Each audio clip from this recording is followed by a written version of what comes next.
Hey kids, you trying to get into Segment City? Well, you really shouldn't, because Segment City is a mature podcast, and listener discretion is advised.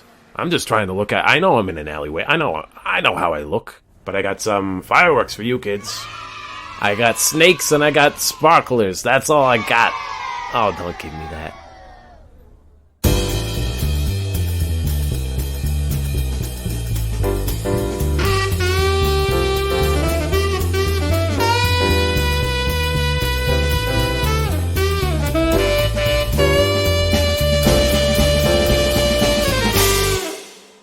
Theo, did you know that there is a Twitch channel for the U.S. Army esports? What?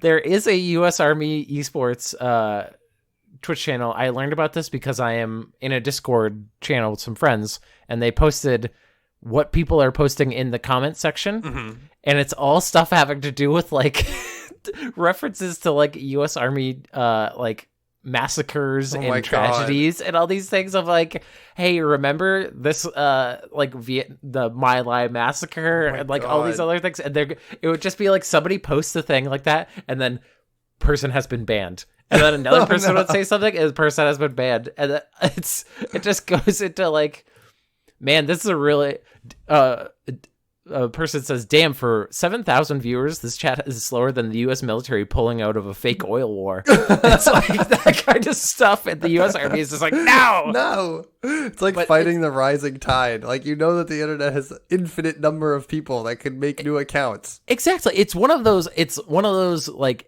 how do you do, fellow kids, of the U.S. Army trying to be like, hey, you know what's really cool, yo? The military-industrial complex. Yeah, dude. Hey, let's get streaming. And you're just like, hey, of course this is going to happen. They do this to normal people. So why wouldn't they go against the Army? Is it just regular esports, but played by active military personnel? I didn't look that far into it, but I presume they were playing... I could see what game they were playing. It was Rainbow Six Siege, which is fairly tactical and has an esports scene. Wouldn't it be wild if they were just really crap at that game? It would be pretty wild. I was like, what games could they be playing that would be like appropriate for U.S. military? And I'm like, Call of Duty, Battlefield. You know, it's all fun and games when you're playing some Call of Duty with your friends and, you know, you're shooting some guys. If I found out the other team was all military members, I would be like, that's too real, y'all. Like, you need to stop. They're doing like tag signs. They're just like, all right, cut the pie, flashbang, go. Too real. This is what you do to real human beings, not even digital ones. This is gross. What if they are bad at it though? What if they're terrible? I feel like it's a lose-lose for me, because if they're really good, I'm like, that's really sad because you're very efficient at your jobs and your jobs is hurting people. And if they're really bad at it, I'm like, well, you're supposed to be defending me, and now this feels really bad. I was gonna say that it's a lose-lose for them, because if they win, it's like the thing of fighting a girl especially when you're younger, and it's like, well, if you win, you just beat up a girl, and if you lose, then you just lost to a girl. Yeah, you just lost to a girl. Yeah, it's definitely a lose-lose. Yeah. Not that women cannot. I have a friend that could absolutely wipe the floor with me. Let's just say she does MMA. Let's just say that neither of us are particularly helpful in any form of physical altercation. And that's the main reason why I don't do arm wrestling. That is an actual... I don't arm wrestle people because it is a lose-lose. I feel like I don't... Even when you win, you're like, okay, I won, but I also had a lot of strain usually. Yeah, there's no winning. You walk away from an arm wrestle either way feeling kind of bad. If you destroy them, that wasn't fair. It doesn't count. If it's a good... the only good one is if it's a decent enough struggle, but you still have the upper hand entire time. That's the thing. Arm wrestles are similar to like seesaws, where like it's really hard to find someone who you're very evenly matched against. You know, like you and your friend are like walking, like me and my girlfriend, we walk a lot. I'll be like, I'll see a seesaw, and I'll be like, oh, that's fun. Let's go on the seesaw. And then we both get on, and it's just me sitting on the ground and she's sitting up in the air, and I'm like, this is dumb. Why is this a toy? This is stupid. You gotta really use your legs, and also it's made for children who are all children are the same size until a certain age. All kids that are within a year of each other are like plus or minus 10 pounds. once they get to like what age 10, usually girls grow faster, right, and then boys catch up. But like it's so funny thinking back to like elementary school and thinking back to like everybody knew that there was like the big kid on the playground, and now you're like, oh yeah, it's still a fucking kid. He's an idiot. Like, yeah, he's tiny. Well, you could chuck him like 20 feet. You're an adult now. You could absolutely chuck a child. Like, that's not... How did we devolve from saying neither of us are good in a fight to saying we could beat up kids? How many kids can you beat up, Theo? At least 3. I could probably beat up a lot of kids. I'm not going to lie. It depends on the age. You've also been a camp counselor, so you've got experience handling children. Yeah. Listen, if a kid wants to be heavy, they are the heaviest thing in the world. Have you ever had a kid latch around your ankle? No, but I used to be that child who'd just wrap their entire body around. I used to do that to my dad. Calf. and then they have to, and then it's like having a big boot on, and you're just like you're hobbling. You're like, this is the opposite of moon boots. I was promised bouncy and floatiness, and this is concrete. And they are like, this is my life now. I know nothing other than this. And so they grab on with like an iron grip, and then you're like, I can tear it apart. I could like take your hands off of me, but also I know it's gonna hurt you because you're using so much force. Another lose-lose. Yeah. Yes. Do I hurt this child or do I allow it to get away with this? And then you realize I can tickle this child, and then you do that. Yes. And that's the ultimate victory here in Segment City. Welcome to Segment City. This is a podcast in which we tickle children, I guess. No, we don't do that. Do you think that the first version of children that God invented weren't just that like they weren't ticklish? They weren't ticklish, and he was like, we need to install a backdoor. We need to get a backdoor in here that is only accessible to older adults, and so that we can deal with these children. And so he invented ticklishness. Do you think the first version of children were just tiny adults, like just tiny? You just took them and you just took the corner like in Photoshop and just shrunk it. So God like goes to his panel and he's like, so this is my first version. What's your feedback? And they're like, lose the facial hair, make them ticklish. I don't like how they look up at me and they ask me about my 401k. I don't love it. I hate it. I don't like when they talk about the stock market to me. Can we make them just like very dumb? Can they get on the ground floor of intelligence and then kind of work its way up? Because that would be fun. That would be like a fun progression. It's pretty demeaning to have someone who can both wrap themselves around your leg like a boot and then also tell you that they have more in their savings account than you. Can we choose a lane here? If they're giving me stock exchange advice, I think we're not doing good. I think this is a bad thing. This is a podcast in which Theo and I talk about what children must have been like when they were early editions of children. Do you think maybe they were like little play dolls, like they're just blobs of pink and other colors? That these like, is this good? Is this what you good? want? It's like when you have the bucket of Legos and none of the colors match, but you're making a house, so your house is all multicolored. He's like, I had fun with this one. I made it green. I just went wild with it, I let my mind explore, I put like a nose but it's where its ear should be. Is that fun? And then I think it'll just kind of like drift over to its right place. Is that fun? Are we good? It's like put it in the oven and everything will just like rearrange itself, Mm-hmm. I like this version of God who is like a host at a party where he doesn't know if everyone's having a good time. It's like, is this good? He's like, is this good? Do you guys having a good time with this baby? And everyone's like, well, we're having a good time, but this baby's weird. Do you want me to get some dip? We would love some dip. Okay, but also let me show you 2.0 baby. I think this is like it's a PowerPoint. He's just like, so you see, we're gonna I'm seeing big dividends on these babies. We're streamlining the whole baby process. I really killed it with puppies. I don't know how to make babies better. If we can get more puppy into the baby formula, that would be great. Make them a little chubbier. That's perfect. This is a podcast in which Theo and I present segments each week, and that was just barely a segment. That was just a long one. Let's just go into a quick Will's stupid thought, which I thought of when I was coming up with another one of my segments. There is a morbid kind of fame from being the victim of a famous serial killer. And where does being killed by a famous serial killer kind of rank on your ratings? On my all-time ratings? Well, first, it was weird where, like, yeah, you've made it onto Wikipedia, but Yes. you're under like you have to click in the sub link of like so and so killed 12 people, and there's the link, and those are the 12 people. Yeah, That's pretty morbid. because this is brought on by, spoiler alert, I'm doing a segment Spoiler, about I hate spoilers.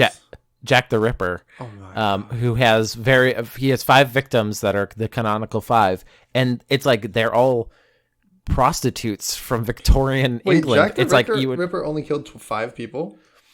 So he has the canonical 5, which is like, okay, we're pretty sure these are all his, because there's like it could go up to like I think 20 or something like that could be for him. But yeah, it is like famous. 5. He's pretty famous for only killing 5 people. There are people in history who have killed a lot more than 5 people that we don't know about. Yeah. I actually find that very interesting. Though I think the reason behind it is because he's the first like publicly followed in the papers. Like mostly before then, it was like, a woman came up and she was dead. Anyone identify the body? Like that was it. But it's like these ones were very. Anybody know who this lady is? She's dead. Yeah, I don't know. And also and some guys in the corner is like, "Come on, write the newspaper article about me. My name's Alex the Slayer. Come on." And then he starts writing a letter to them, and they're like, "Oh, we don't care, though." He's care. like, "I am the devil on the night," and they're like, whatever. No, you're not. And then Jack the Ripper does it, and they're just like, "Oh, fuck yes, this is great." This guy. It created the first, like the first kind of news cycle that was only that, because newspapers were really into it. Also because it was like very gruesome. Back in the day, I think murders were more like, I've stabbed you once in the stomach, and that will be enough of that. Like, and now I've had my fill. Whereas he's disemboweled, but like these are Whitechapel, London prostitutes that I know the names of, and it's very interesting to me that it's like it is a weird kind of like your name. There's the concept of like the second death, right? That I think is in like Mexican folklore. I only know that from what's that Pixar movie? From Coco. From Coco. I only know it from Coco. Yeah, it was invented by Coco. That's who invented the idea of the second death. Those Pixar guys, they know their stuff. They went down to Mexico and they were like, "Ooh, remember me? This is intriguing." Wonderful. They also came up with talking toys. A rat that talks and cooks. You ever think about that? They came out with talking car. Hey, Kachuga got him. Hey, what were they smoking? Am I right? Good jokes. They just make things talk. Anyway, it is just a weird kind of. This is just a quick thought of. It's interesting that these people kind of have a extended second death. To answer your original question, it ranks pretty low on my would like to die by list. Yeah, I'm good without the second remembrance. You know, if I'm going to be murdered by anyone, though, I think it would be by a famous serial. I think that would be because it's like I'm already gonna die. I might as well. If it's not painful, then sure. All right, so we can make a pact right here that if you're getting sick, I'll become a famous serial killer just so I can murder you. Oh, thank you. Yeah, I'd do that for you. Okay, that's fun. There's also an interesting range of number of kills. This is a weird, like, not fascination of mine, but I think this kind of stuff is interesting, where it's like, if it's a certain number of kills, you can kind of remember the names. If it goes past, it just becomes numbers. Right. If it's like 35 people, you're like, that's too many. It's just a ton. That's a lot. Mm-hmm. There's a famous serial killer who basically like, he was like a wanderer. He was a hitchhiker kind of guy. And he killed they're like, we don't know how many people he killed. He could have killed a ton. We don't know. And it's like, imagine being one of those people. That's the worst. That's worse than being like one of the famous victims. Anyway, from that, let's go to your segment. Great transition, Will. Yeah, I'm killing him. You're killing him. This next segment is a repeated one. We're revisiting the adventures of Florida Man. Oh, Florida Man. This Florida time, Man. Florida Man, Florida Man. This edition of Florida Man from WTRF. Police. Police. WTRF. Washington transit railroad, Florida. Yeah. Washington Transit Railroad, Florida. I'm great at improv. You said I wasn't. This guy is starting all the railroad businesses. Headline reads, Florida man lets 12-year-old drive Jeep 85 miles per hour. This is from 3 weeks ago.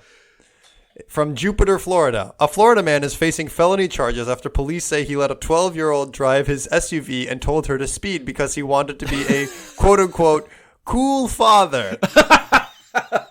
Even though he is not her dad. What? Oh, plot twist. You can't Plot twist. Oh, this is such a can of worms. Whose child is this? So we're going to get into it. Okay. Sean Mickelson, 41, told the arresting officer Monday that he is friends with the girl's mother and that the girl and her friend were staying with him for a few days, according to court records. He said the girl had asked her early in the day if he could drive his Jeep, so he thought it, quote-unquote, would be cool, and that he was trying to be a, quote-unquote, cool father, the police report said. Mickelson also told officers he had been drinking. Of course he has. Jupiter officer Craig Yochum said in his report that he spotted the Jeep make an illegal U-turn and then speed away at about 12:10 a.m. Monday. He followed the Jeep, reached the speeds at 85 miles per hour in a 45 mile per hour zone before he was able to pull it over. He said that when he asked the 12-year-old why she was driving so fast, she said that Mickelson had told her to. Mickelson is charged with child neglect, allowing an unauthorized person to drive and causing a minor to become delinquent for buying the girls vape pens. He said they requested according to the authorities. What a fucking bozo. Hey, I love the part in this story where he just kind of looks at her and he goes like, hey, ditch these cops. You gotta speed away. This is a fun escape sequence. For your next lesson, when you hear the sirens and you see blue and red lights, you gotta press the pedal all the way to the floor. How tall is this 12-year-old? He must have adjusted the seat for her to be able to touch the pedals. Like, yeah, so he was actually being a very competent instructor. You know, he's like, okay, now move the seat up. Now adjust your mirrors. Make sure your seatbelt is fastened. Make sure all your passengers are fastened as well. Now put your right hand behind the seat rest, and now floor it, gun it. Yeah. Go, do it now. If you see any fucking pigs, then you know what to do. She's like, I don't, and zoom away. I taught you. Take a sick rip from your vape and blow that it I bought for you. Yes, exactly. And then blow it out the window and zoom away. I've hung out with kids. I've never had the thought of like, I'm going to be a cool dad to this random child. Like, it's such a bold... It's a bold play, especially because it's immediately apparent what his thought process is. He's like, oh yeah, I want to get with her mom. That's the whole thing. Oh, I didn't assume that there's any thought process, to be honest. I thought it was just like, I want to be cool to this. You know, you must be a real loser if you want to be cool to a 12-year-old. He must have really tried with a 15-year-old and kind of failed and said... He's like, this is the age range that I'm good at. The 15-year-old probably called him like a loser and kind of like, rode off on his bike or something. And he was like, you know what? That's fair. It's pretty fair. I'm a loser. It's fine. Maybe I should have offered to buy him a vape instead of a cigar. He's not old enough for it yet. I've taken a puff of cigar and it's terrible. Well, then you probably don't think this guy's very cool. The teenager would like light it and then inhale into his lungs and be like, time to go driving. Terrible. Classic Florida man. No, it's always a short adventure with Florida man. Oh, of course it is. It's just another day in the life. He's got to get everyday challenge. Get yourself in jail in a new way every day. Go. Oh, are we doing a bit? All right, go into jail. First way, I'm going to jaywalk a lot, just crossing the street back and forth. Then I'm going to steal candy from a candy store from a child who owns the candy store. I'm going to go and buy a lot of tiki torches and then light them in a fireworks store and walk away. Oh, perfect. And then it blows up. Yeah. I'm going to go, I'm going to steal, I'm going to shoplift from Five Below. Five Below. It's a new game show. How many items from Five Below can you fit in your pants with nobody noticing? How much money worth of stuff can you get? It's not gonna. If you can get more than $50 worth of merchandise, you win. You win because that means you have in terms of volumetric space of stuff you've acquired, you're pushing like 4 shopping carts.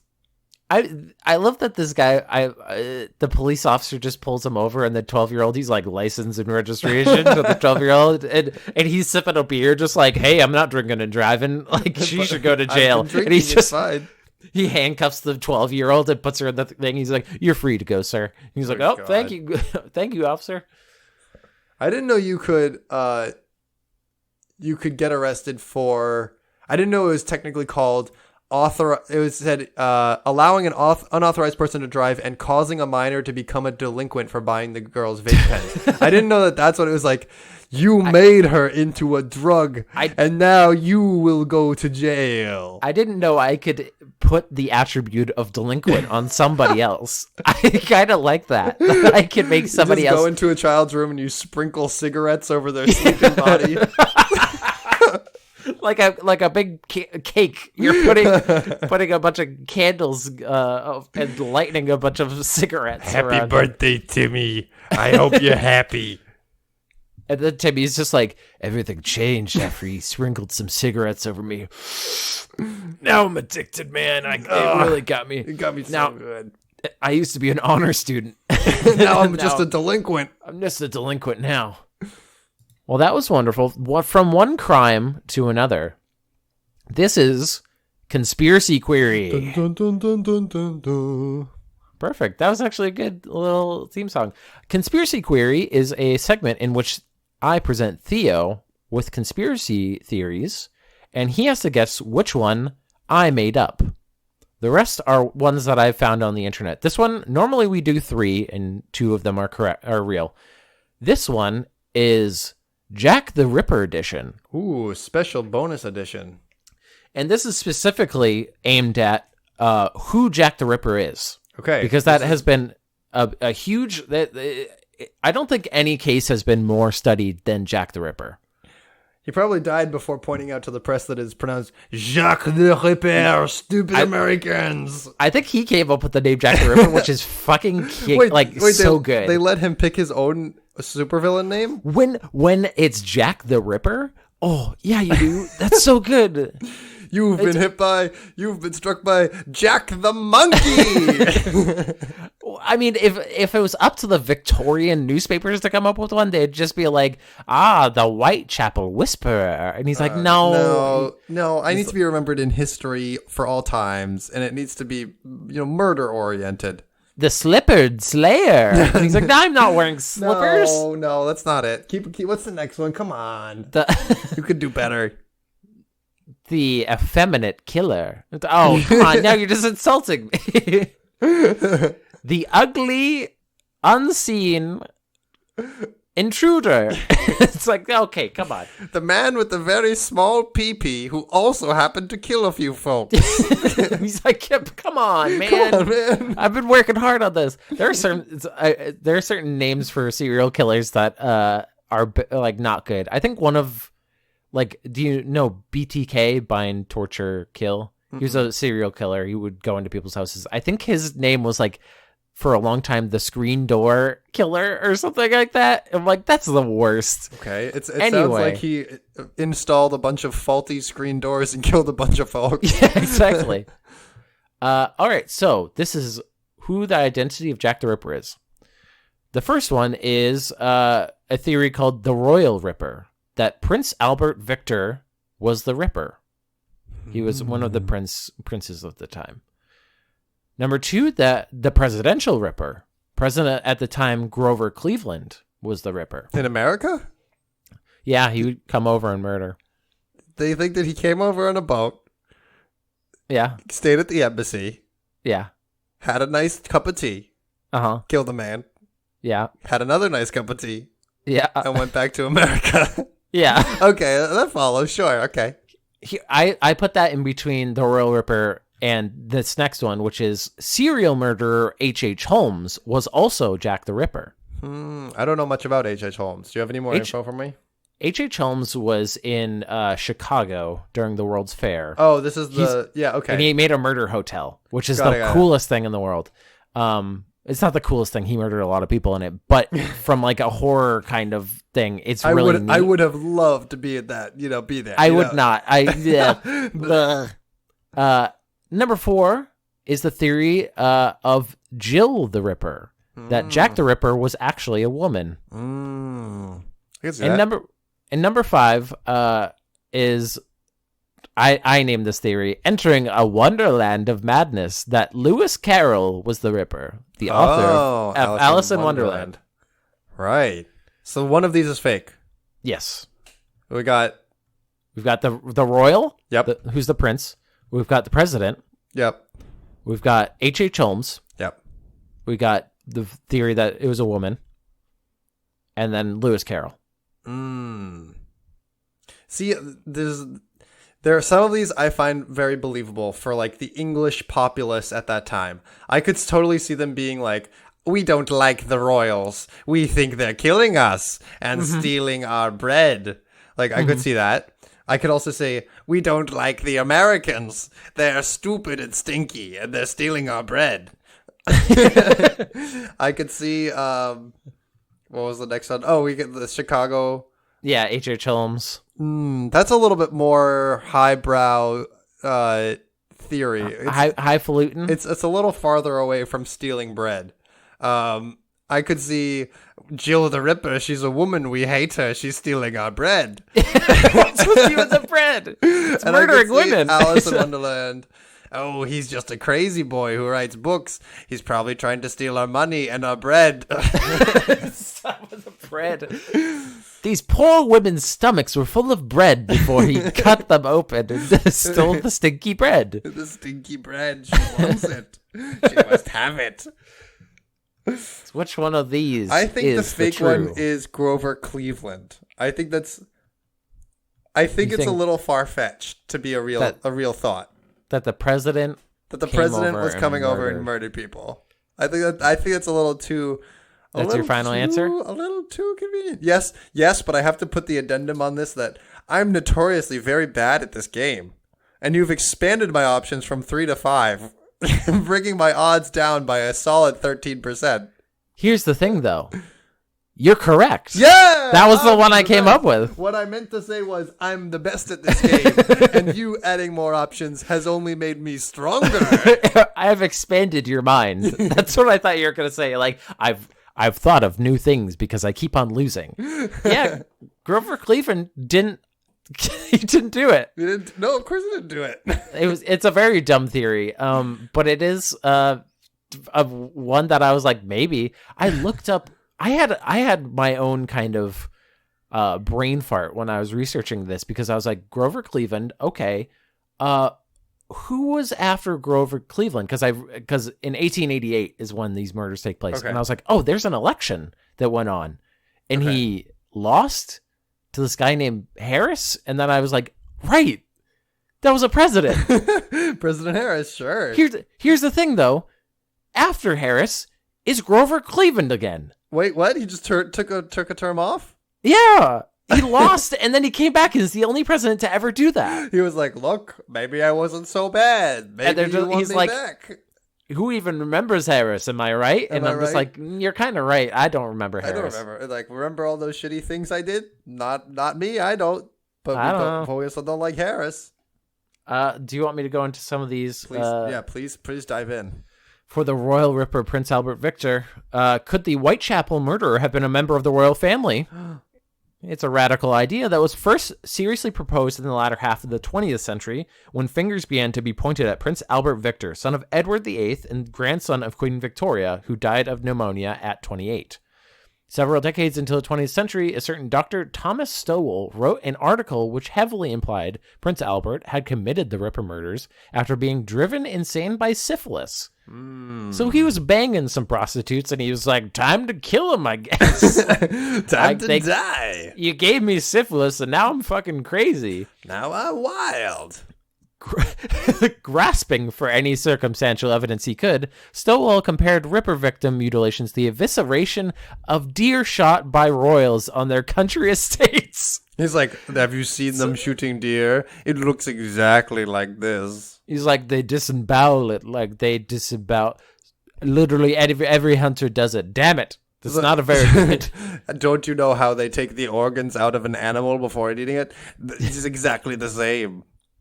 Another writer called Frank Spearing expanded on this far-fetched concept with his book Prince Jack but when British officials shruggingly allowed access to the royal archives to test his theory of a cover-up, Spearing mysteriously didn't take them up on the offer. So I love that they're just like, sure, you may go into our archives. It's fucking bullshit. And he's just like, you're kind of... I was gonna write a whole article about how you weren't gonna let me in. And then you did. I was banking on you trying to hide information. Ooh. I didn't even know what I was going to look at. I really didn't think I was gonna get this far. I like that. I like a good conspiracy theorist. When presented with the opportunity to learn and grow, he decided not to take that opportunity. Mm-hmm. And then there's a second fun one that I'm going to include because it sounds like a story. So I really enjoy it. Prince Albert Victor also turns up in the most notorious theory of all, but as a hapless supporting player rather than the killer himself. The so-called Royal Conspiracy was popularized in Stephen Knight's 1976 book, Jack the Ripper, The Final Solution. Oh, right. I feel like... Hey, people, this is it once and for all. I've got all the facts. I've got all the details. I'm calling it myself. Like the biggest crossover of the century between Nazis and Jack the Ripper. And begins with Final Solution. Oh, exactly. God. Begins with Prince Albert Victor secretly falling in love with a common shop girl called Annie Crook. Uh-huh. Utterly outraged, the royal family put a stop to this relationship, with royal physician Dr. William Gull having Annie Cook certified insane and committed to an asylum. I feel like we're doing an Amazon erotica right now, because it's just ridiculous. Then, according to the theory, a group of Annie's friends, Marianne Nichols, Annie Chapman, all the victims decided to blackmail the royal family, threatening to go public with the story. Thus, William Gull, a man now in his 70s in poor health, was dispatched by royal decree to slaughter them all in a bizarrely ritualistic faction. Come here, I'm gonna murder you. Come on, just get over here. You're fine. But what about Catherine Eddowes, the fifth canonical victim? According to this theory, she wasn't one of the blackmailers, but was apparently killed due to mistaken identity. Oh my God. And she was the most brutal murderer of them all. So he's just like, oh, dang it. Oh, man. There was only 4 of them. I killed an extra person. Oh, well, all in a day's work, I guess. H.H. Holmes could be one of America's first serial killers, also be the Ripper. No one knows for sure how many lives H.H. Holmes took, but it's believed he was responsible for killing as many as 200 people in the late 19th century. The crowning achievement was his hotel on Chicago's South Side that he engineered to be a factory of death, complete with gas chamber, dissection room, trap doors, and a basement furnace for destroying any traces of his sinister work. Although Holmes was arrested, convicted, and sentenced to death, some Ripperologists believe it wasn't Holmes who was executed in 1896, and that his murder spree wasn't limited to the United States. Holmes' own great-great-grandson, Jeff Mudgett, believes his ancestor was also Jack the Ripper based on a series of diary entries in which Holmes purportedly outlined his involvement in the Whitechapel murders. This person is grasping at straws. Are we just taking the word of the great-great-grandson who is... Of the person who wants some... He's no more... Good... Just because he's the great-great-grandson doesn't make him any more qualified to give an opinion on this. I don't think he's also given these diary entries. He's just saying that he has diary... So you're full of shit. If you don't have evidence, you're just full of shit. But I'm a ripperologist too. Come on. Come on, man. Also, are we supposed to believe that this guy is in his right mind just because he's this far removed? What if he idolizes? What if he's the Jack the Ripper? What if he's the Jack the Ripper? That's all I'm saying. That's all you're saying. Well, I also love the idea that they're just like, what if he wasn't executed? What if he escaped? And it's just like, what? That's what if he escaped through the sewers? You don't know. He could be down there. What if they pulled a good Prestige a Prestige moment from the movie Prestige, and they switched him out with his identical twin. And that would maybe be a good one. Jill the Ripper. Inspector Abilene himself, who was the main investigator, pondered the possibility after Mary Kelly's murder. A witness claimed to have spotted a woman wearing Mary's shawl out and about hours after her apparent time of death. So could this have been Jill the Ripper? The idea was eventually popularized in a 1939 book called Jack the Ripper, A New Theory. It argued that a woman, perhaps a mad midwife, would be able to wander in the small hours without arousing too much suspicion, even if she was splattered with blood. This midwife also would have anatomical knowledge to carry out the mutilations. They even had a specific name of Mary Percy, who was convicted and executed for savagely murdering a woman and her child in 1890. And also Sir Arthur Conan Doyle also toyed with this notion. I gotta wonder, at what point during the murders was the nickname Jack the Ripper come up with? Was it after the first murder, the second murder? I think it's like he said it in a letter and it's signed Jack the Ripper. That would be pretty darn awesome if it was a lady and she was like, I'm gonna make them all think that I'm a man so that they're on the lookout for a guy and just go undetected. That would be super smart, pretty baller. And then last but not least, Lewis Carrol. Perhaps the most unlikely suspect to be seriously proposed is Lewis Carrol, author of Alice's Adventures in Wonderland. Rumors have always swirled about his friendship with the real-life Alice and his possibly pedophilic tendencies. Ugh. But in the 1990s, a man called Richard Wallace took things further with the book Jack the Ripper, Lighthearted Friend, which fingered Carol as the Ripper. The evidence? Apparently, Carol confessed everything through hidden anagrams in his writings. Yeah, he sure did. Yeah. Wallace took passages by Carol and rejigged the letters to spell out phrases like, I got a tight hold of her and slit her throat. The trouble is, you could do the same thing with any piece of writing. You could even do it to Winnie the Pooh. So, wonderful, simply wonderful. So Winnie the Pooh is a murderer, and I want everybody to know that. Anyway, that is Jack the Ripper. Pooh murderer confirmed. I think Jack the Ripper is very interesting. Very interesting. Mostly because of how much it is researched. They have dedicated Ripperologists. I went on a tour of it when I was in London. Oh, did you?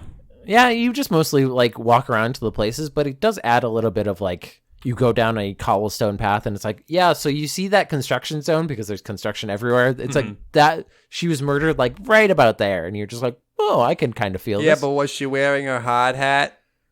Got him. She wasn't. And that's why she died. Maybe it was because a murderer got her. Murder got her. Yep. Anyway, let's go to your segment. I have another segment for you. For me. For you. This week we have another edition of the worst theme parks in America, or I guess the world, because last time was Stalin's world, so I guess it's in the world, not just the America. This one though feels particularly American. This is the Fountain of Youth Park in beautiful Florida. They finally found it. It only took us like 200 or 300 years. It was under our nose this whole time. Oh, they found it. It's you said in Florida because that would be appropriate. It is in Florida. Yeah, that's where they thought it was. That's where they thought it was. You know, they should have got Nick Cage in there for another national treasure. Just send him down to Florida. Hey, give them those. Like normally, I would say don't give them ideas. Please give them those ideas. I want more Nicolas Cage. Disney, please do it. Please do it. Put it on Disney Plus. I don't care. So this is from the Fountain of Youth. The Fountain of Youth is essentially just like a park with a few different attractions, one of which is like something that they say, this could be the Fountain of Youth. You know, it could be. So here's a little blurb from their website. We invite you to visit us for a fascinating, informative, entertaining tour of Ponce de Leon's Fountain of Youth Archaeological Park, the original site of the nation's oldest city. There's very little evidence to support any of the things they claim, just FYI. Located at the area first explored by Juan Ponce de Leon in 1513 and settled by Pedro Menendez de Alviles in 1565, historic St. Augustine is the oldest successful European settlement in the United States. So successful that it's now turned into a tourist trap in shitty Florida. Great. the colonial America started right here, 55 years before the Pilgrims landed on Plymouth Rock, and 42 years before Jamestown. With a long, rich history spanning nearly 500 years, the Fountain of Youth Park will delight and amaze you. Whether you visit for an hour or take all day, our 15 waterfront acres will provide you with hours of enjoyment. I just can't help but point out that they say whether you visit for an hour or a day will provide you with hours of enjoyment. If you stay for an hour, you get an hour of enjoyment. Yeah. I think there's only an hour of enjoyment to get from that place. When you're this close to the Fountain of Youth, there's time distortions. It's a powerful energy. You know, when I go to Disney World, I'm always like, I could just spend an hour here.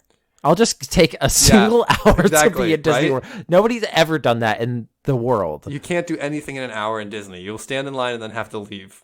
Yeah.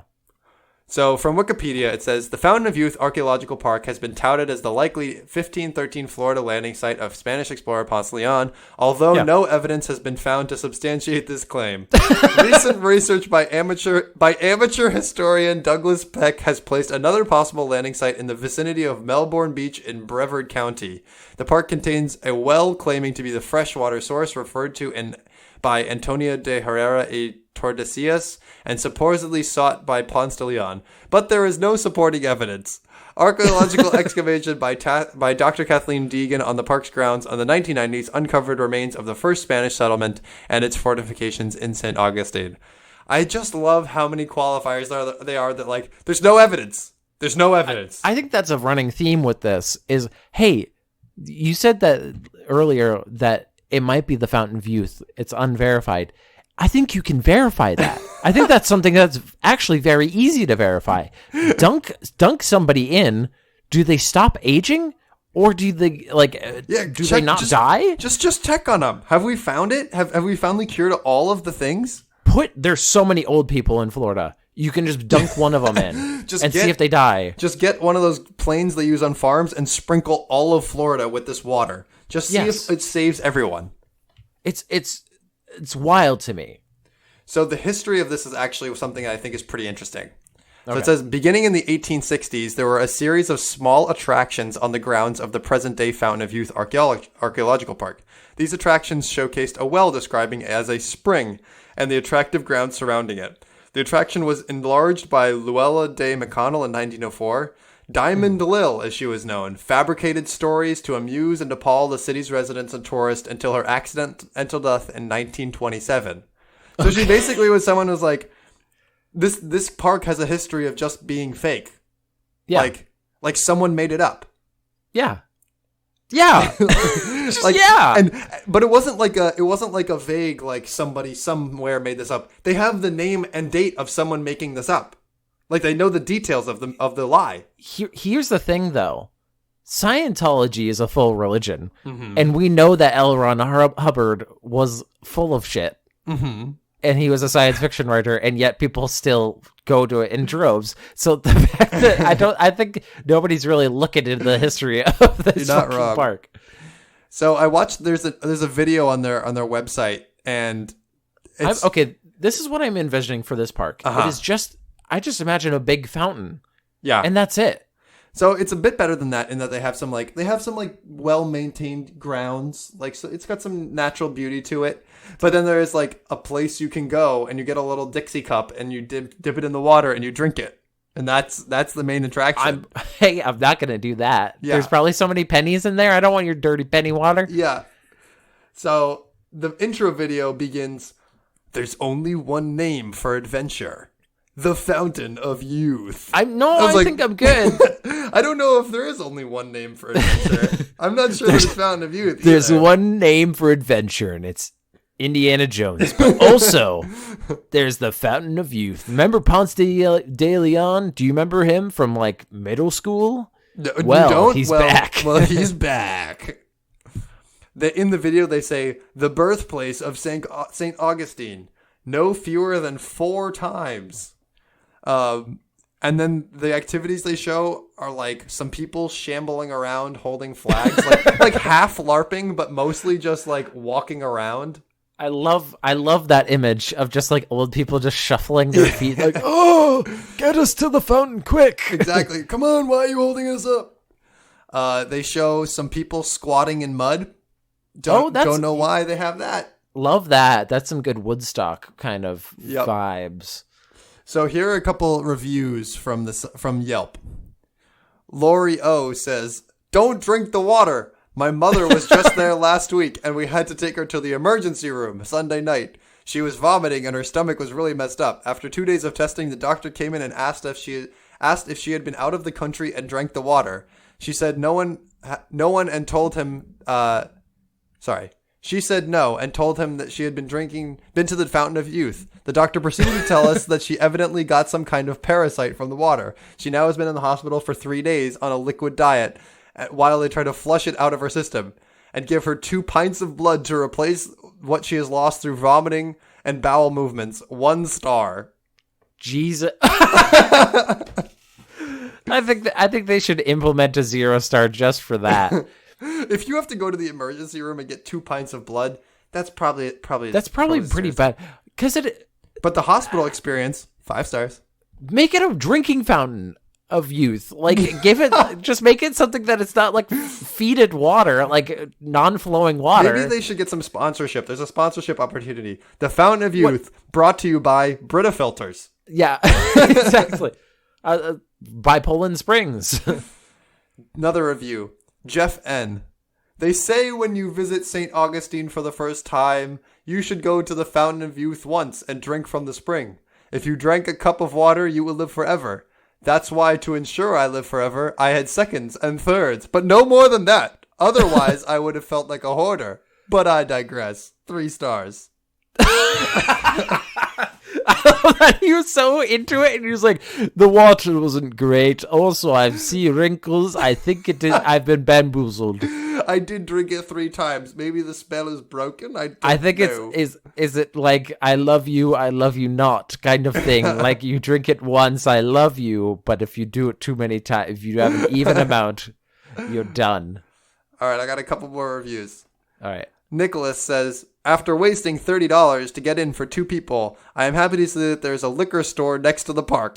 After being disappointed at the tourist trap, I need a drink. If you're visiting, check out the fort, the lighthouse, the wax museum, Ripley's, do a ghost tour, and go see the torture museum, and pay extra to see the micro art there. That was worth it. Fountain of Youth was a waste of money. Nothing informational to even learn. Just nonsense."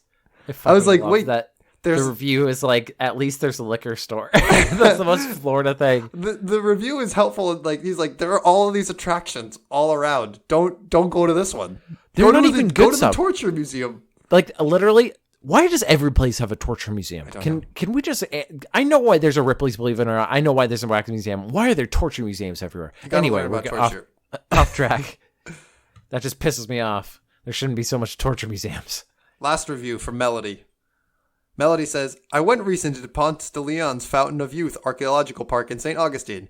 It is dog friendly, so we brought our dog. You can buy peanuts to feed the peacocks. You can drink water from the famous Fountain of Youth spring. We went to 3 fountains that day. The Fountain of Youth, the Fountain of Juice across the street, and our dog went to the Fountain of Pooch dog water stations. 4 stars. I love that there's all these businesses that are themed around this one park. This one very bad park. Fountain of Juice and Fountain of Pooch. Fountain of Pooch is great. I thought you were going to say, like, we went to this place and it's dog shit. Like, I thought it was going to be that. We brought our dog. Friendly. It was terrible. All right. That was wonderful. Thank you for that. And I have one last somewhat quick segment. Bring me home. They call you the country road of Segment City. Normally not very quick one, but we're going to do an Amazon erotica. Ooh. This is a series called the Hidden Kingdom Trilogy, which is, of course, an erotica. The segment is in which I present one of the best-selling eroticas on Amazon to Theo and read the description. The first book is called A Torn Paige, but Paige like the name Paige, so Paige, and Gotcha. She's next to a big wolf. This is they do this every one of these books. 1, 2, things are changing for you. 3, 4, monsters at your door. Oh no. 5, 6, no one could predict. 7, 8, you'll learn they're your mates. Oh no. 9, 10, it's time to fight again. Oh no. Paige Alice has changed, but she's not sure if it's a good thing or a bad thing. I'm pretty sure it's a bad thing. I had to guess. She's the good, 4 annoying and different types of men who she trusts with her life. Hey, why is that good? Hey, if they're so annoying, why are you trusting them with your life? The good, piece of shit men who she trusts with her life. Flaky, terrible men. A scary but faithful sidekick. What does that even mean? And of course, her crazy family. Of course. Oh, I shouldn't have written out her crazy family. Yeah. I would love if she just had like a Midwestern mother, just like, oh, honey, where's your friends? Are they coming over? I made bean dip. Do I want some bean dip? No, Mom, they don't want bean dip. Why are you so crazy, Mom? 1, 2, I hate you. Oh no. 3, 4, I'm leaving through the front door. Okay. The bad, everything else. Just everything else? That's it? Just everything else. So the good, let me just tally this up. The good includes 4 annoying men, and the bad includes everything else. Yeah, but you forget her scary but faithful sidekick. Oh, I did forget and of that. course, You're right. I think that might be the big wolf on the cover. And then there's 3 asterisk like messages from the author. This is the first in a reverse harem romance trilogy. There's adult themes, of course, the 18 plus only. Sorry about the cliffhanger, but the second book will be released in early December. And then she, best-selling author Lila Rose, writing as L Rose to bring you a brand spanking new reverse harem paranormal romance series. You'll laugh, maybe cry, and hopefully enjoy feisty Paige and her annoyingly hot men. Annoyingly hot. These annoyingly hot men. The second book in the series is A Lost Page. Mm-hmm. God damn, I hate this. 1, 2, death is surrounding you. No. 3, 4, you'll fight even more. Oh, I fought last time. 5, 6, grab your crucifix. Oh. That was actually a fun one. 7, 8, learn more of your fate. 9, 10, battle every now and then. Oh, just a fun little battle every once in a while. Just every once. I mean, I could subscribe to that for every once in a while. Yeah. Paige Alice knows heartache, yet she still has so much to deal with being the Ghoul Queen. Hey, it's me. I'm the Ghoul Queen. Hey, baby, it's me, the Ghoul Queen. Coming back. You guys thought you could annoy me? Some annoying influencer what's up, bitches? It's me, the Ghoul Queen. We back here. She does the intro thing of just boo. What's up? What's up, boo? What's it's up, me, boo? The Ghoul Queen. She'll have to pull up her big girl panties, steal her heart, and get on with queenly duties. Only she didn't realize it would involve an up close and personal with the devil himself.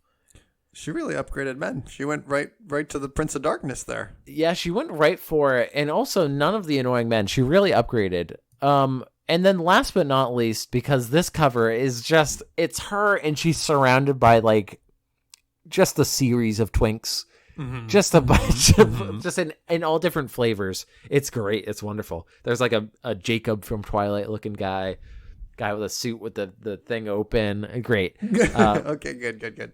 1, 2, learning what's new. 3, 4, it's time to set the score. Oh. 5, 6, things just might get nixed. Okay. 7, 8, there is so much hate. 9, 10, it's time to live again. Dark days filled with pain are present in Paige's life. If it wasn't for her men, she would have given up a while ago. I love that she says that like it's her dogs. If it wasn't for my boys, I would have given up. Even with the looming visit to the council, who she's sure want to see her destroyed, she can easily take them on because she has her guys at her side. Aww. And as long And as long as they aren't harmed, then she won't have to kill anyone. For now. If you touch a hair on one of my pretty boys' faces, my little fuckboy harem, if you touch a single one of them, I will rip your throats out. I will ghoul you so fast. If you touch his perfectly manicured hair in his chiseled body, then if you're going to do that, you're going to see my scary best friend. Who's the devil? Who is the devil now? We didn't have a romance with the devil. And that's it. That's just the thing. They have a picture of the author, and it's just her taking a selfie in her like minivan, which is it's great. I love it. I do love this one. And that ends the podcast too. 1, 2, we'd like to thank you. 3, 4. But wait, there was one more. Rachel Robeson. Thank you, Rachel. Good job, my boy. You did it. We did it. Thank you, Rachel. She does our intro music. She has a podcast of her own, Create Loud. Go check that out. I cut you off because usually you do a little bit more outro before we get right to it. But the rhyme scheme, you gotta the rhyme scheme. 5, 6. We have more tricks. Oh, in YouTube and Twitter. Our Twitter is at Segment City. Our YouTube is Segment City. 7, 8. Send us some hate mail. Wait.